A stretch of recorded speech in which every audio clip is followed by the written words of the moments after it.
اعوذ باللہ من الشیطان الرجیم، بسم اللہ الرحمن الرحیم۔ میرا اسم گرامی مبینہ رسیال اور آپ دیکھ رہے ہیں YouTube channel the universal knowledge. دوستو انشاءاللہ تعالی ہم آج سے اسی چینل کے اوپر حضرت خالد بن ولید رضی اللہ تعالی عنہ کی زندگی کے اوپر تفصیلی سیریل بنانے جا رہے ہیں، جن میں انشاءاللہ تعالی مختلف اقساط ہوں گی۔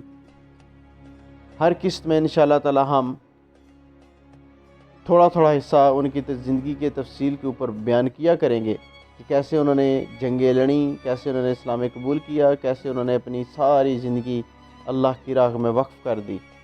ان کی زندگی کو انشاءاللہ تعالی پوری تفصیل کے ساتھ آپ لوگوں کے ساتھ ڈسکس کریں گے کہ کیسے انہوں نے اور کون کون سی انہوں نے جنگیں لڑیں، کتنے انہوں نے کفار کو جنم حاصل کیا۔ اور اللہ پاک سے التجا کریں گے اگر کوئی ہماری کمی بیشی رہ جائے تو اللہ پاک ہمیں معاف فرمائے۔ ہم سنانے والوں آپ سننے والوں کے درمیان اگر کوئی کمی بیشی رہ جائے تو اللہ پاک ہمیں معاف فرمائے۔ اگر آپ لوگ کہیں سمجھتے ہیں کہ ہم سے کوئی مسٹیک ہو گئی ہو تو برائے کرم ہمیں کمنٹ سیکشن میں ہماری رہنمائی ضرور فرمائیے گا۔ وہ مسافر عرب کے صحرا میں اکیلا چلا جا رہا تھا۔ 5 ہجری کے زمانے میں عرب کا وہ علاقہ جہاں مکہ اور مدینہ واقع ہے بڑا ہی خوفناک صحرا ہوا کرتا تھا، جلتا اور انسانوں کو جلساتا ہوا ریگزار۔ ایک تو صحرا کی اپنی صعوبتیں تھیں، دوسرا خطرہ راہزنوں کا تھا۔ مسافر قافلوں کی صورت میں سفر کیا کرتے تھے، لیکن یہ مسافر اکیلا چلا جا رہا تھا۔ وہ اعلیٰ نسل کے جنگی گھوڑے پر سوار تھا۔ اس کی زرہ گھوڑے کی زین کے ساتھ بندھی ہوئی تھی، اس کی کمر سے تلوار لٹک رہی تھی اور اس کے ہاتھ میں برچھی تھی۔ اس زمانے میں مردوں کے قد دراز، سینے چوڑے اور جسم گٹھے ہوا کرتے تھے۔ یہ اکیلا مسافر بھی انہی مردوں میں سے تھا، لیکن جس انداز سے وہ گھوڑے کی پیٹھ پہ بیٹھا تھا اس سے پتہ چلتا تھا کہ وہ شاہ سوار ہے، اور وہ کوئی معمولی آدمی نہیں۔ اس کے چہرے پہ خوف کا ہلکا سا بھی تاثر نہیں تھا کہ راہزن اسے لوٹ لیں گے، اس سے اتنی اچھی نسل کا گھوڑا چھین لیں گے اور اسے پیدل سفر کرنا پڑے گا۔ لیکن اس کے چہرے پہ جو تاثر تھا وہ قدرتی نہیں تھا، وہ کچھ سوچ رہا تھا، یادوں سے دل بہلا رہا تھا یا کچھ یادوں کو ذہن میں دفن کرنے کی کوشش کر رہا تھا۔ آگے ایک گھاٹی آ گئی، گھوڑا چڑھتا چلا گیا، خاصی بلندی پر جا کر زمین ہموار ہوئی۔ سوار نے گھوڑا روک کر اسے گھمایا اور رکابوں پر کھڑے ہو کر پیچھے دیکھا۔ اسے مکہ نظر نہ آیا۔ مکہ افق کے نیچے چلا گیا۔ ابو سفیان اسے جیسے آواز سنائی دی ہو، اب پیچھے نہ دیکھو، مکہ کو ذہن سے اتار دو، تم مرد میدان ہو، اپنے آپ کو 2 حصوں میں نہ کٹنے دو، اپنے فیصلے پر قائم رہو، تمہاری منزل مدینہ ہے۔ اس نے مکہ کی سمت سے نگاہیں ہٹا لیں، گھوڑے کا رخ مدینہ کی طرف کیا اور بھاگ کو ہلکا سا جھٹکا دیا۔ گھوڑا اپنے سوار کے اشارے سمجھتا تھا، نپی تلی چال چل رہا تھا۔ سوار کی عمر 43 برس تھی، لیکن وہ عمر سے جوان لگتا تھا۔ سلیمان اس کے بیٹے کا نام تھا، اس کے باپ کا نام الولید تھا، لیکن سوار نے خالد بن ولید کے بجائے ابو سفیان کہلانا زیادہ پسند کیا۔ اسے معلوم نہ تھا کہ تاریخ اسے خالد بن ولید کے نام سے یاد رکھے گی، اور یہ نام اسلام کی عسکری روایات اور جذبے کا دوسرا نام بن جائے گا۔ مگر 43 برس کی عمر میں جب خالد مدینے کی طرف جا رہا تھا، اس وقت وہ مسلمان نہیں تھا۔ چھوٹی چھوٹی جھڑپوں کے علاوہ مسلمانوں کے خلاف 2 بڑی جنگیں، جنگ احد اور جنگ خندق لڑ چکا تھا۔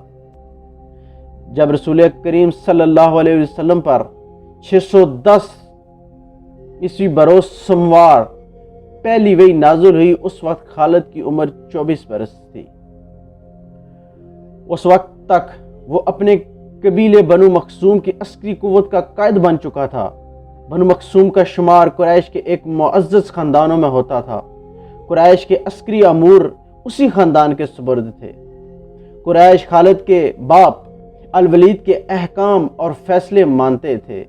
24 برس کی عمر میں یہ حیثیت خالد کو بھی حاصل ہو گئی، مگر اس حیثیت کو ٹھکرا کر خالد ابو سلیمان مدینے کو جا رہا تھا۔ کبھی وہ محسوس کرتا جیسے اس کی ذات سے کوئی قوت اسے پیچھے کو گھسیٹ رہی ہو۔ جب وہ اس قوت کے اثر کو محسوس کرتا تو اس کی گردن پیچھے کو مڑ جاتی، لیکن اس کی اپنی ذات سے ایک آواز اٹھی، آگے دیکھ خالد، تو ولید کا بیٹا تو ہے لیکن وہ مر گیا، اب تو سلیمان کا باپ ہے، وہ زندہ ہے۔ اس کے ذہن میں دو نام اٹک گئے، محمد الرسول صلی اللہ علیہ وسلم جو ایک نیا دین لے کر آئے تھے، اور الولید جو خالد کا باپ اور حضرت محمد صلی اللہ علیہ وسلم اور آپ صلی اللہ علیہ وسلم کے نئے دین کا بہت بڑا دشمن تھا۔ باپ یہ دشمنی ورثے کے طور پر خالد کے حوالے کر کے دنیا سے اٹھ گیا تھا۔ خالد کے گھوڑے نے پانی کی مشق پر اپنے آپ ہی رخ بدل لیا تھا۔ خالد نے ادھر دیکھا، اسے گول دائرے میں کھجوروں کے درخت اور صحرا کے جھاڑی نما درخت نظر آئے۔ گھوڑا ادھر ہی جا رہا تھا۔ نخلستان میں داخل ہو کر خالد گھوڑے سے کود گیا، امامہ اتار کر وہ پانی کے کنارے دو نواز ہو گیا۔ اس نے پانی چلو بھر بھر کر اپنے سر پر ڈالا اور 2-4 چھینٹے منہ پر پھینکے۔ اس کا گھوڑا پانی پی رہا تھا۔ خالد نے اس چشمے سے پانی پیا جو صرف انسانوں کے لیے استعمال کے لیے تھا۔ یہ ایک چھوٹا سا جنگل تھا۔ خالد نے گھوڑے کی زین اتاری اور زین کے ساتھ بندھی ہوئی چھوٹی سی ایک دری کھول کر جھاڑی نما درختوں کے جھنڈ تلے بچھائی اور لیٹ گیا۔ وہ تھک گیا تھا، تھوڑی دیر کے لیے سو جانا چاہتا تھا، مگر اس کے ذہن میں یادوں کا جو قافلہ چل پڑا تھا وہ اسے سونے نہیں دے رہا تھا۔ اسے 7 سال پہلے کا ایک دن یاد آیا جب اس کے عزیزوں نے محمد صلی اللہ علیہ وآلہ وسلم کو قتل کرنے کا منصوبہ بنایا تھا۔ اس منصوبے میں خالد کا باپ الولید پیش تھا۔ وہ ستمبر 622 عیسوی کی ایک رات تھی۔ قریش نے رسول خدا صلی اللہ علیہ وآلہ وسلم کو سوتے میں قتل کرنے کے لیے ایسے آدمی چنے تھے جو انسانوں کے روپ میں وحشی اور درندے تھے۔ خالد قریش کے سرکردہ خاندان کا جوان تھا۔ اس وقت اس کی عمر 27 سال تھی۔ وہ حضور اکرم صلی اللہ علیہ وآلہ وسلم کے قتل کی سازش میں شریک تھا، لیکن وہ قتل کے لیے جانے والوں کے گروہ میں شامل نہیں تھا۔ اسے 7 سال پہلے کی وہ رات گزرے ہوئے کل کی طرح یاد تھی۔ وہ اس قتل پر خوش بھی تھا اور ناخوش بھی۔ خوش اس لیے کہ اس کے اپنے قبیلے کے ہی ایک آدمی نے اس کے مذہب کو جو بت پرستی تھی باطل کہہ دیا اور اپنے آپ کو خدا کا پیغمبر کہہ دیا۔ ایسے دشمن کے قتل پر خوش ہونا فطرتی بات تھی، اور وہ ناخوش اس لیے تھا کہ وہ اپنے دشمن کو للکار کر آمنے سامنے کی لڑائی لڑنے کا قائل تھا۔ اس نے سوئے ہوئے دشمن کو قتل کرنے کی کبھی سوچی ہی نہیں تھی۔ بہرحال اس نے اس سازش کی مخالفت نہیں کی، لیکن قتل کی رات جب قاتل رسول خدا صلی اللہ علیہ وآلہ وسلم کو مقررہ وقت پر قتل کرنے گئے تو آپ صلی اللہ علیہ وآلہ وسلم کا مکان خالی تھا۔ وہاں گھر کا سامان بھی نہ تھا، نہ آپ صلی اللہ علیہ وسلم کا گھوڑا تھا، نہ اونٹنی۔ قریش اس امید پر سوئے ہوئے تھے کہ صبح انہیں خوشخبری ملے گی کہ ان کے مذہب کو جھٹلانے اور انہیں اپنے نئے مذہب کی طرف بلانے والا قتل ہو گیا، مگر صبح وہ ایک دوسرے کو مایوسی کے عالم میں دیکھ رہے تھے۔